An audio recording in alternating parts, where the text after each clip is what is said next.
یہ تحریک خالصتاً نظریے اور عقیدے کے لیے تھی، اور لوگوں کو معلوم تھا کہ ہمیں گھر بار چھوڑنا پڑے گا، جائیداد چھوڑنی پڑے گی، لیکن بہار میں، بنگال میں، یو پی میں، سی پی میں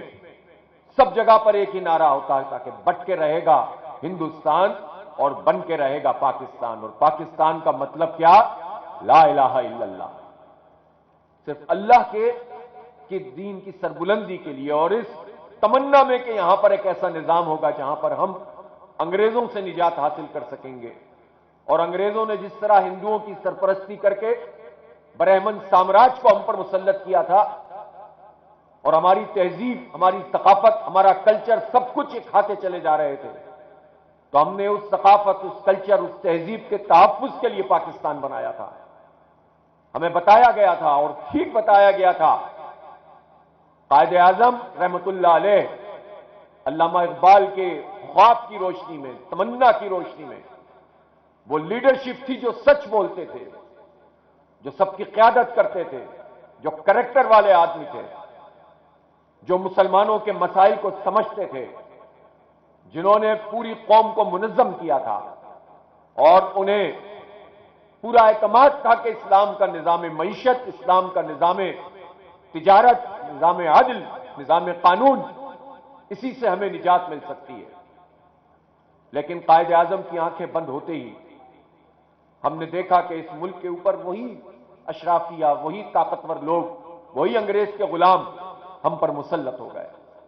اور اس کے نتیجے میں آج تک ان لوگوں نے پاکستان کو اس کی منزل سے دور رکھنے کی شعوری کوشش کی ہے۔ پھر پاکستان پہ صرف یہی نہیں ہوا، بلکہ پاکستان پر بیرونی آقاؤں کا قبضہ ہوتا چلا گیا۔ حکمران طبقہ اپنے حکومت بچانے کے لیے، اپنی مراعات بچانے کے لیے پہلے انگریزوں اور پھر امریکہ کے پلڑے میں اپنا وزن ڈالتا رہا، اور پھر ان کے کہنے پر یہاں پر وہ سارے کام کرتے رہے کہ جس کے نتیجے میں ہمارا معاشرہ تقسیم ہوا، یہاں نفرتیں پروان چڑھیں۔ یہ مشرقی بازو ہمارا، اس نے تو پاکستان کے لیے بڑی تحریک چلائی تھی، اس مشرقی بازو نے تو اردو کی تحریک چلائی تھی، آل انڈیا مسلم لیگ بنی وہیں پر تھی، لیکن محرومیاں پیدا کر کے، تقسیم کر کے، نفرتیں پروان چڑھا کے ڈکٹیٹرز نے، تالے آزماؤں نے، فوج کے جرنیلوں نے اور بیرونی آقاؤں کے غلاموں نے ایسی نفرتیں پروان چڑھائیں کہ پھر اس کا فائدہ دوسرے ملکوں نے لیا، بھارت نے لیا، اور ان کو ہوا دی، تقسیم کیا، اور بالآخر وہ دن بھی ہم نے دیکھا کہ جب ہمارا وہ مشرقی بازو ہم سے جدا ہو گیا۔ ہماری طاقت اسلام تھا، ہماری اصل قوت ہمیں متحد کرنے کی، ہم جغرافیہ کی وجہ سے ایک پاکستان نہیں تھے، درمیان میں تو 1000 کلومیٹر کا، اس سے بھی زیادہ کا فاصلہ تھا۔ لوگ کہتے تھے یہ کیسا ملک بنایا، اور قائد اعظم یہ کہتے تھے کہ جس نظریے پہ یہ بنا ہے وہی اس کو جوڑ کے رکھے گا، اور جب تک اس کی کوئی امنگ موجود تھی، تمنا موجود تھی، اس وقت تک یہ ملک جڑا رہا، اور جب وہ نظام ہی نہیں آ سکا جس کی وجہ سے یہ ملک بنایا تھا، تو بہرحال سب کچھ ہوا کہ جو ملک کو تقسیم کرنے کے لیے کیا جاتا ہے۔ 3 بڑے کردار تھے پاکستان کو توڑنے والے، ایک جنرل یحییٰ خان، دوسرا ذوالفقار علی بھٹو، اور تیسرا مجیب الرحمان۔ کوئی اس طرح تاریخ نہ بتائے کہ کبھی مجیب الرحمان کو مظلوم ثابت کر کے اس کو اجازت دے کے اس نے ٹھیک کیا، اور کوئی بھٹو کے بارے میں کہے کہ وہ تو بہت زبردست تھا اور اس نے ٹھیک کیا، اور کوئی یحییٰ خان سے کہے کہ وہ تو طاقتور تھا، اس کے خلاف کیسے بات کریں گے۔ تینوں برابر کے ذمہ دار تھے، اور تینوں اسی اشرافیہ کی نمائندگی کر رہے تھے، تینوں جاگیرداروں اور وڈیروں کے اعلی کاروں کے طور پر اور بیرونی آقاؤں کے اعلی کاروں کے طور پر بات کر رہے تھے۔ ابتدا میں حالات دوسرے ہوتے ہیں، بعد میں دوسرے ہو جاتے ہیں، اس لیے اس پورے طبقہ اشرافیہ جسے ہم کہتے ہیں، طبقہ اشرافیہ سے کیا مراد ہے؟ طبقہ اشرافیہ کا مطلب یہ نہیں ہوتا کہ کوئی آدمی تاجر نہیں ہو سکتا، صنعتکار نہیں ہو سکتا۔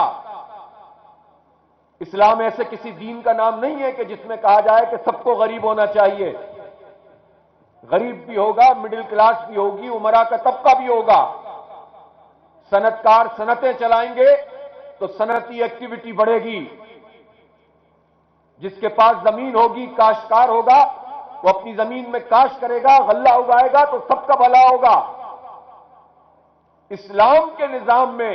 اس کی معیشت میں، اس کے سماج میں اور سرمایہ دارانہ اور جاگیردارانہ سماج میں ایک فرق ہے، اور فرق یہ ہے کہ اسلام کے نظام میں امیر کی عمارت غریب کے استحصال پر نہیں ہوتی، اس کا حق مار کر نہیں ہوتی، اس کا حق دے کر سرمایہ کو معاشرے کے اندر رول کر کے ہوتی ہے۔ اور جاگیردار اگر کسی کے پاس زمین ہے تو اس کی ذہنیت جاگیردارانہ نہیں ہوتی، بلکہ وہ اپنی زمین میں کاشت کرے گا، ہاریوں کا خیال رکھے گا، ان کو حصہ دے گا، شراکت دار بنائے گا، صنعت کار مزدوروں کو اس میں اپنے کام میں حصہ دے گا، ان کے حق دے گا۔ لیکن جو لوگ مزدوروں کا حق مارتے ہیں، جو لوگ کسانوں کو ان کا حق نہیں دیتے، 4% پاکستان میں وہ لوگ ہیں جن کے پاس 40% سے زیادہ کلٹیویٹڈ لینڈ ہے۔ یہ اشرافیہ طبقہ ہوتا ہے، اور یہ ہیں کون زیادہ تر لوگ؟ یہ وہ چند خاندان ہیں جن میں سے اکثر وہ لوگ ہیں جنہیں انگریزوں نے جاگیریں دی تھی، اپنے کسی کارنامے پہ نہیں دی تھی۔ ان کا کارنامہ یہ تھا کہ انہوں نے انگریزوں کے خلاف ہونے والی آزادی کی تحریک کو کچلا تھا، بغاوت کو روکا تھا، آزادی کی تمنا میں نکلنے والوں کو کچل کر انہوں نے انگریزوں سے جاگیریں حاصل کی تھیں کہ تم گھوڑے چلاتے جاؤ اور جاگیریں تمہارے نام کرتے ہیں۔ وہی جاگیردار اور وڈیرے آج کبھی ایک پارٹی میں، کبھی دوسری پارٹی میں، کبھی تیسری پارٹی میں آتے ہیں اور ہم پر حکومت کرتے ہیں۔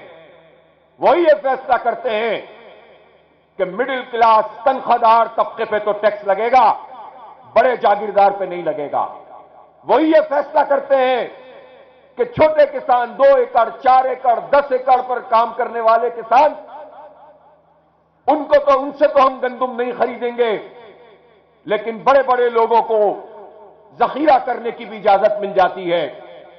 پھر وہ ایکسپورٹ بھی اپنی مرضی سے کرتے ہیں اور امپورٹ بھی اپنی مرضی سے کرتے ہیں، چونکہ حکومت انہی کی ہے۔ انہی خاندانوں میں سے ایک فوج میں ہوتا ہے، ایک بیوروکریسی میں ہوتا ہے، ایک پارٹی میں ہوتا ہے، ایک دوسری پارٹی میں ہوتا ہے۔ کہا جاتا ہے کہ اس پارٹی میں چلے جاؤ، اچھل کر اس پارٹی میں چلے جاتے ہیں۔ یہ ایک ایسا میوزیکل چیئر کا دھندا ہے اس ملک میں کہ 76 سال سے سیاست آزاد نہیں ہے، جمہوریت آزاد نہیں ہے، کسان آزاد نہیں ہے، مزدور آزاد نہیں ہے، طلبہ آزاد نہیں ہے، پاکستان کے عوام آزاد نہیں ہیں، اور ان لوگوں نے ہمیں غلام بنا کر رکھا ہے۔ یہ سرمایہ کو سوسائٹی میں رول کرتا ہوا اور پنپتا ہوا نہیں دیکھ سکتے۔ یہ سرمایہ کا ارتکاز چاہتے ہیں، یہ چند ہاتھوں میں رکھنا چاہتے ہیں، اسے سرمایہ دارانہ نظام کہتے ہیں۔ چند لوگ طاقتور ہو جائیں، اکثر لوگ ان کے باج گزار بن جائیں۔ اس لیے ہم صنعت کاروں کے خلاف نہیں ہیں، مزدور کا حق مارنے والے ان صنعت کاروں کے خلاف ہیں کہ جو اپنی بینک بیلنس بناتے رہتے ہیں لیکن لوگوں کو حق نہیں دیتے۔ ہم کاشتکاروں کے خلاف نہیں ہیں، لیکن ہم ان جاگیرداروں کے خلاف ہیں، ایک تو جو انگریزوں کے غلام، جن کی زمین اب تقسیم ہونی چاہیے عام کسانوں میں، لینڈ ریفارمز ہونی چاہیے۔ 76 سال مزے کر لیے۔ میں اس بات کا آج اعلان کر رہا ہوں کہ انشاءاللہ جماعت اسلامی جو تحریک آگے لے کر چل رہی ہے، ہم اللہ نے چاہا اللہ کی مدد اور عوام کی طاقت سے انشاءاللہ ان جاگیرداروں کو جھکنے پر مجبور کریں گے اور عام کسانوں میں ان کی زمینیں بانٹیں گے۔